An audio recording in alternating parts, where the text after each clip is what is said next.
ఎదురు చూస్తున్న వీకెండ్ వచ్చేసింది. వచ్చి రాగానే నాగమామ అయితే రోహిణిని వదిలిపెట్టేస్తారు. అమ్మ రోహిణి ఎవరైతే అవమానించారో వాళ్ళతోనే గెలిచి విన్ అయ్యావు చూసావా? అది కదా ఆట అంటే. అసలు ఏమైనా ఆడావా? అది కూడా పృథ్వీకి నీకు ఏమాత్రం నామినేషన్‌లో పడిందే లేదు. అటువంటి వ్యక్తితో ఆడావంటే మామూలు విషయం కాదమ్మా.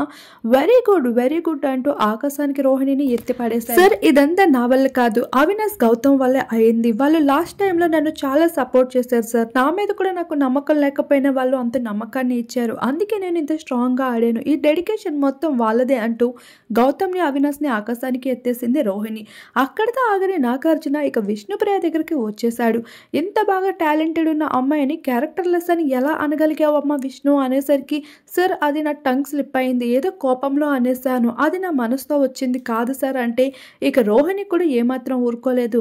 సార్ ఆ పిల్ల అలాంటి మాటలని ఆడినప్పుడు నేనెందుకు అనకూడదు అంటూ అందుకే నేను తన విషయాలు కూడా చెప్పేశాను. ఎందుకంటే లైవ్‌లో ఏది దాచుకోవడానికి ఏముంది? 100 మంది జనాలు చూసే దగ్గర నేనెందుకు బ్యాడ్ అవ్వాలి? అందుకే తన విషయం తను చెప్పిందే తనకి చెప్పేశాను అంటూ రోహిణి కూడా ఏమాత్రం ఊరుకోలేదు. ఇలా మొత్తానికి అయితే చీఫ్ కంటెండర్‌గా ఫైనల్ చీఫ్‌గా అయితే నాగమామ ముందు ఎంపిక అయిపోయింది రోహిణి.